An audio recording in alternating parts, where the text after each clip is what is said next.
स्वागत है। आज हम एक बहुत ही दिलचस्प और शायद जीवन बदलने वाले विचार पर बात करने वाले हैं। हाँ।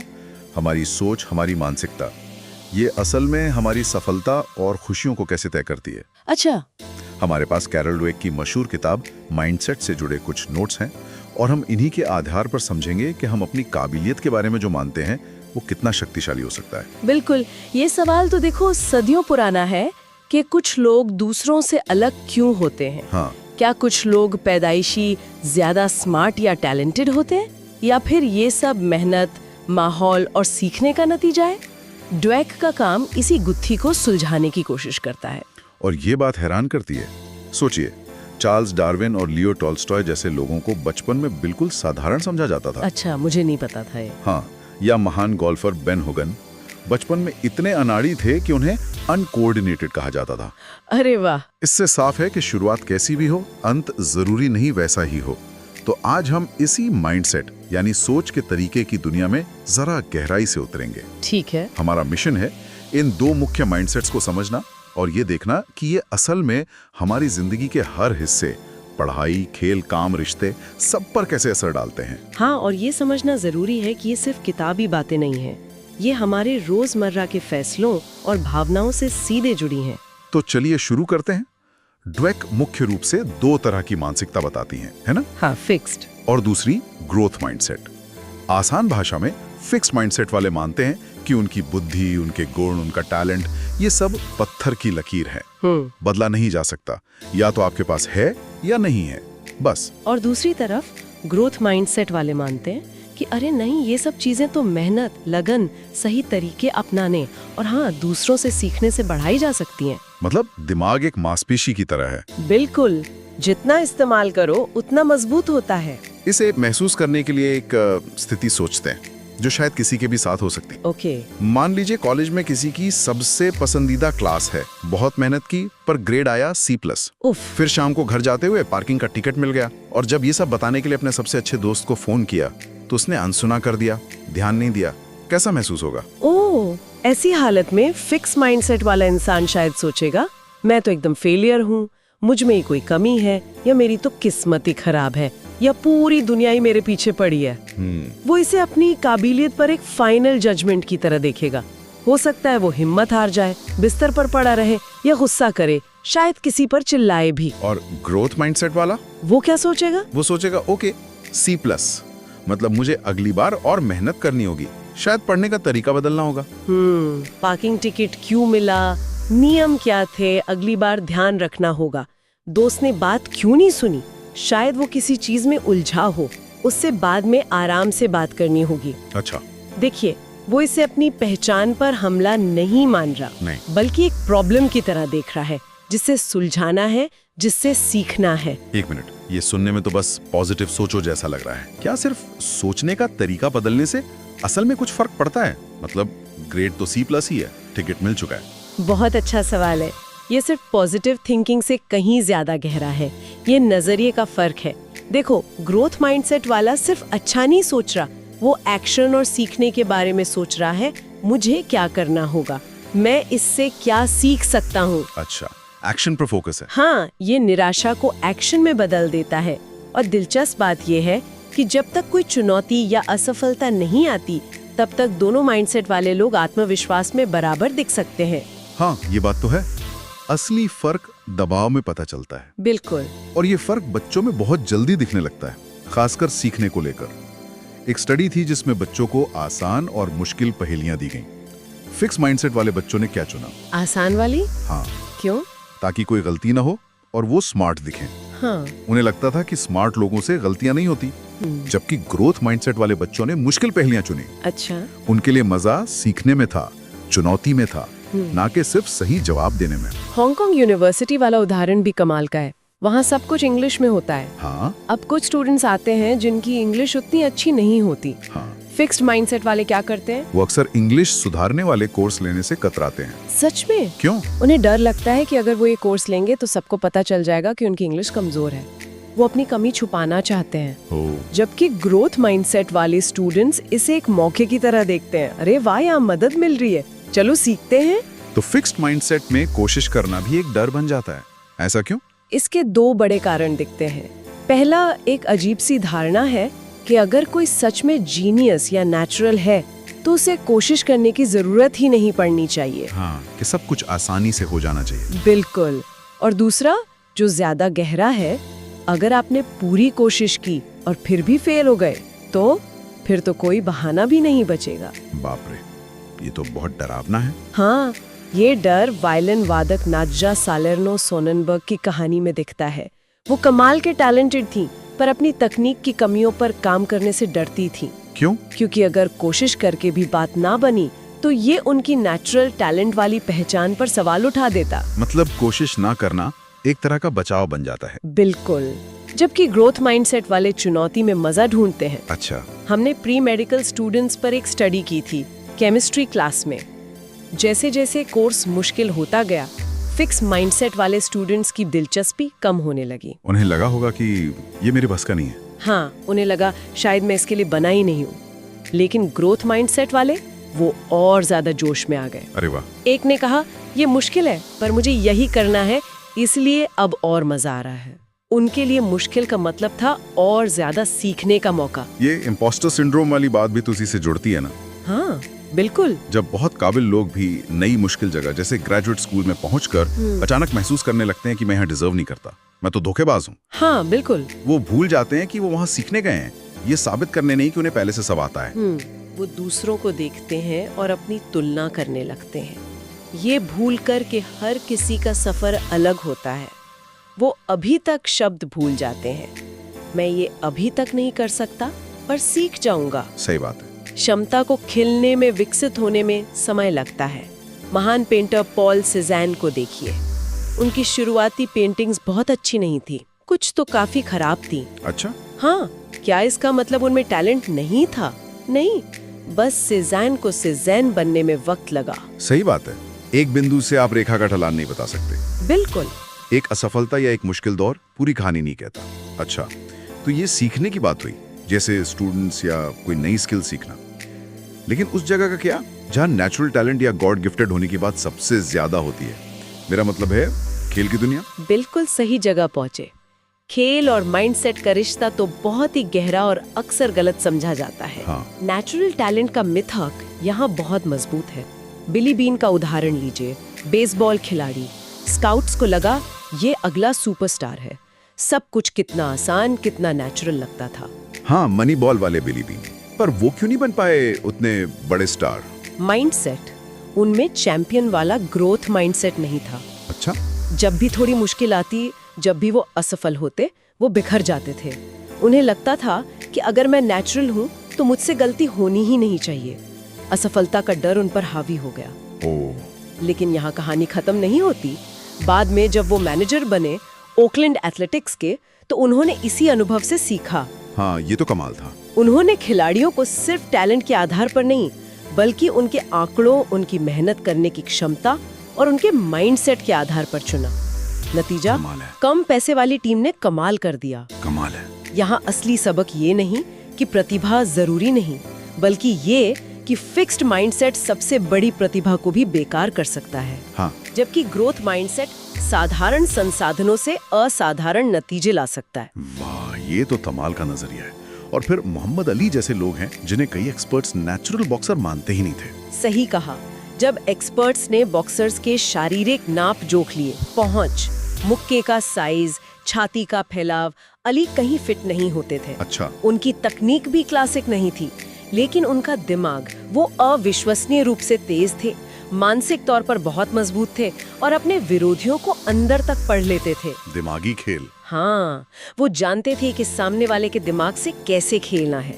ये ग्रोथ माइंडसेट था, लगातार सीखना, रणनीति बनाना, दिमागी तौर पर हावी होना। और माइकल जॉर्डन, अरे ये तो मानना पड़ेगा, उन्हें हाई स्कूल की टीम से निकाल दिया गया था। ये बात तो हिम्मत देती है। हाँ, लेकिन उन्होंने हार नहीं मानी। वो सुबह स्कूल से पहले घंटों प्रैक्टिस करते थे। अपनी कमजोरियों पर, डिफेंस, शूटिंग, लगातार काम किया। यूनिवर्सिटी में भी कोच उनकी मेहनत देखकर दंग थे। और सबसे बड़ी बात, दुनिया का बेस्ट खिलाड़ी बनने के बाद भी उन्होंने मेहनत करनी नहीं छोड़ी। उनके साथी खिलाड़ी बताते हैं कि प्रैक्टिस में भी वो ऐसे खेलते थे जैसे फाइनल मैच हो। कमाल है। एक कोच ने उन्हें कहा था, एक जीनियस जो लगातार अपने जीनियस को अपग्रेड करना चाहता है, ये है ग्रोथ माइंडसेट। ठीक है, जॉर्डन ने मेहनत की, पर क्या हम ये नजरअंदाज कर सकते हैं कि उनमें असाधारण शारीरिक प्रतिभा तो थी ही?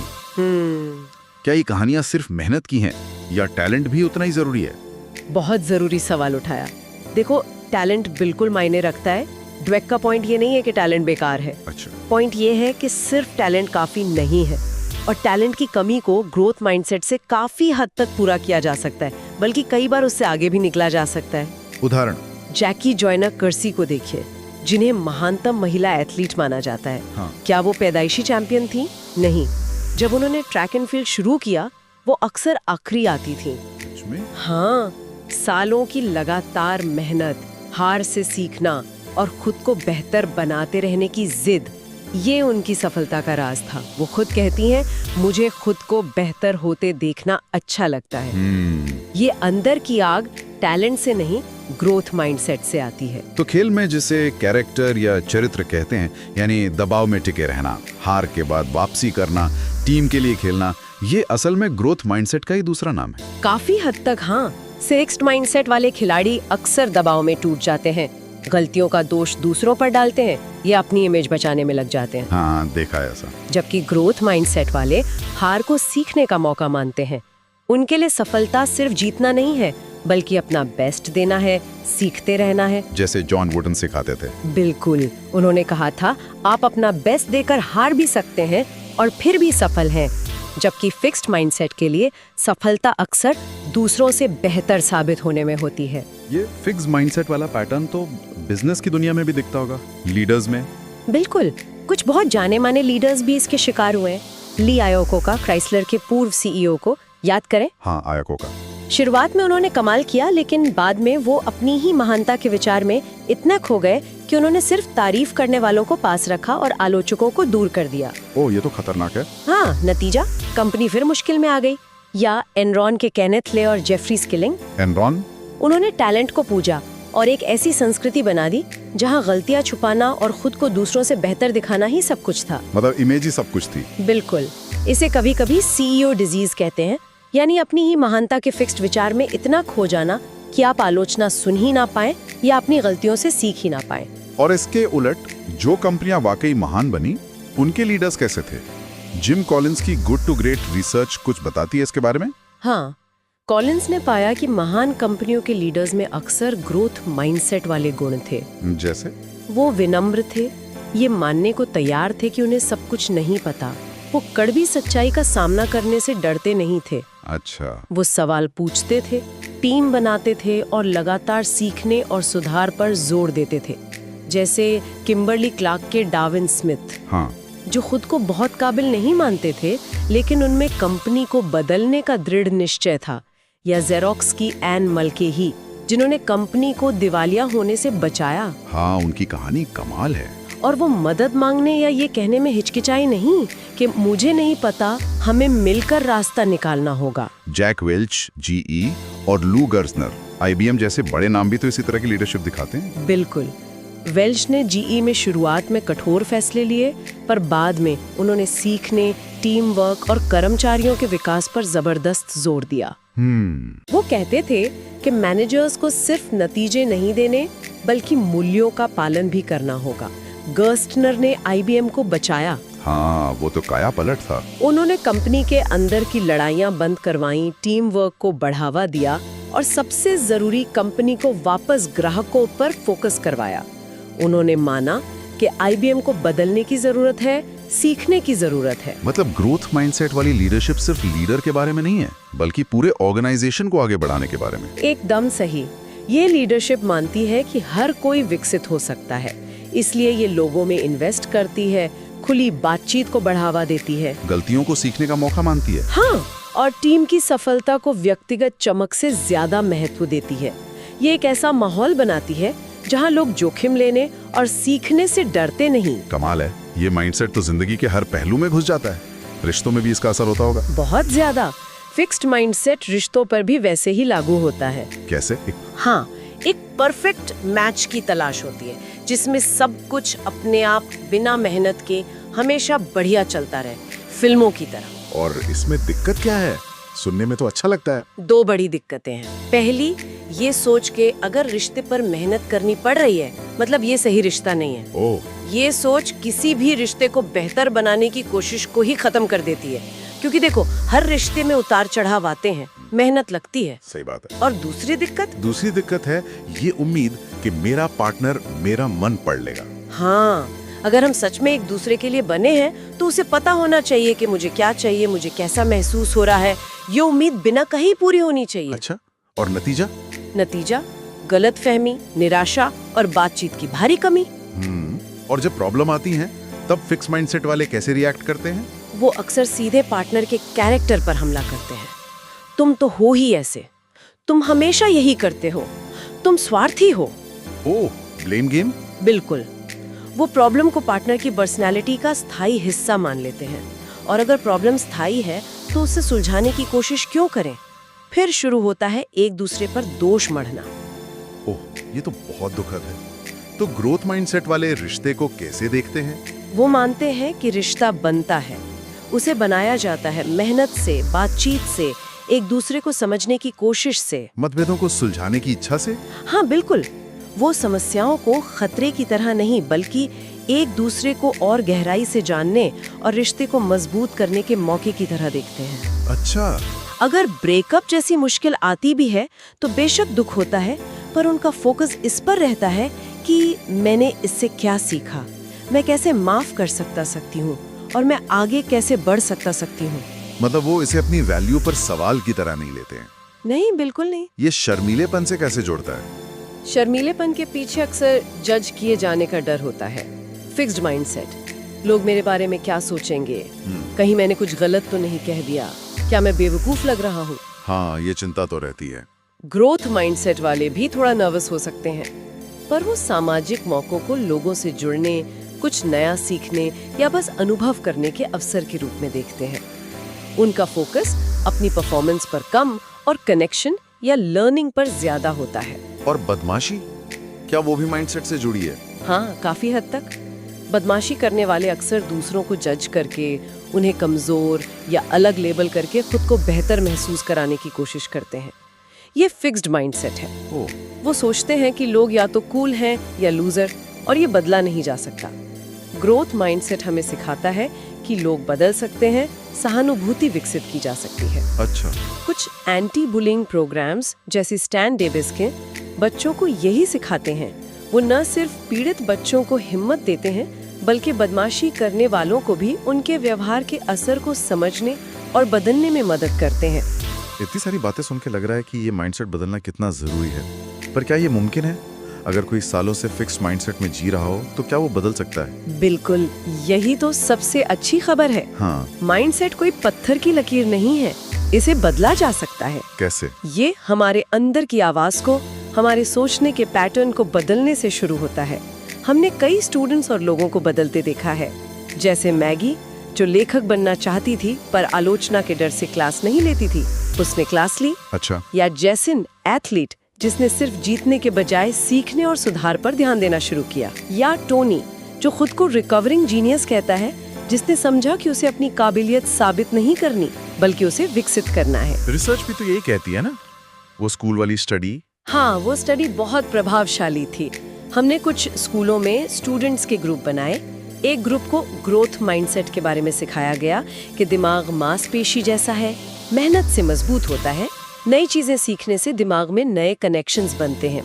ठीक है। दूसरे ग्रुप को सिर्फ अच्छी स्टडी टेक्निक सिखाई गई। नतीजा क्या हुआ?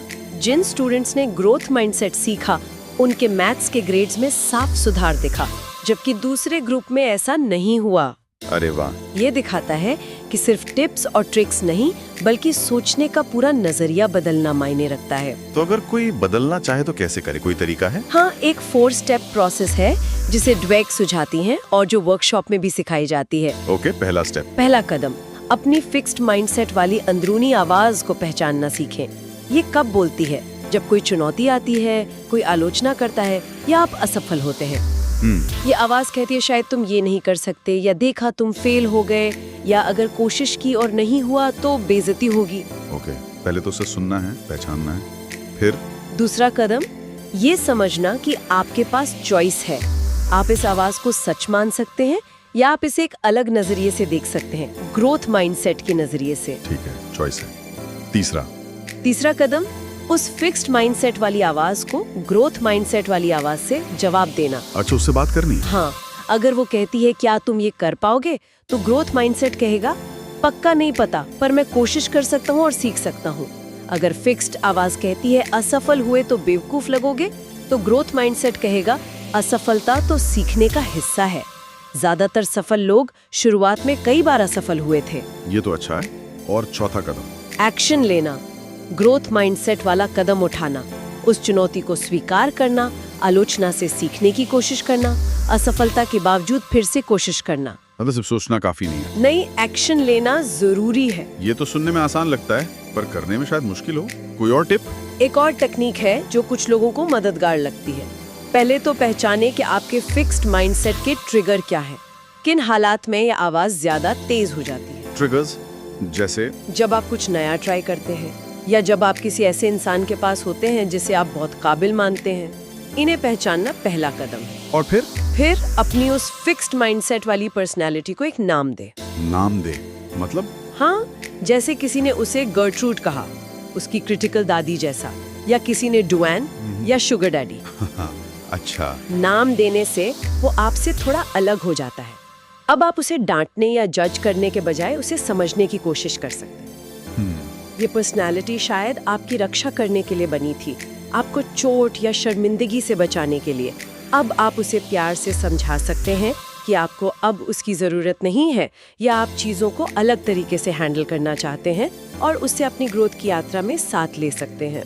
मतलब उसे दुश्मन नहीं, साथी बनाना है। बिल्कुल, ये कोई जादू की छड़ी नहीं है, ये लगातार चलने वाली प्रैक्टिस है। वाह ये नाम देने वाली बात दिलचस्प है। तो कुल मिलाकर हमने देखा कि हमारी सोच का तरीका, चाहे वो फिक्स्ड हो या ग्रोथ, हमारे सीखने से लेकर हमारे रिश्तों तक सब कुछ कितना गहरा प्रभावित करता है।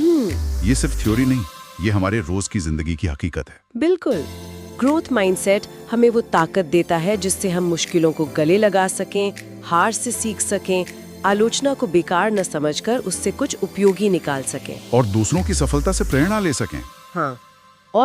दूसरों की सफलता से जलने के बजाय उनसे प्रेरणा ले सकें। ये यकीन कि हम सब सीख सकते हैं, बदल सकते हैं, विकसित हो सकते हैं, ये अपने आप में एक बहुत बड़ी ताकत है। सही कहा। ये हमें जजमेंट के पिंजरे से आजाद करके सीखने के खुले आसमान में ले जाता है। आखिर में महान टेनिस खिलाड़ी बिली जीन किंग की एक बात याद आती है। हाँ, उन्होंने पूछा था, जब कोई पीछे मुड़कर देखेगा तो क्या कहना चाहेगा? क्या वो अपनी इस्तेमाल न की गई काबिलियत को ट्रॉफी की तरह दिखाकर कहेगा, मैं ये बन सकता था? या वो कहेगा, मैंने उन चीजों के लिए अपना सब कुछ झोंक दिया जो मेरे लिए मायने रखती थी। चुनाव हमारा है, अपनी मानसिकता चुने, अगली बार तक सीखते रहें।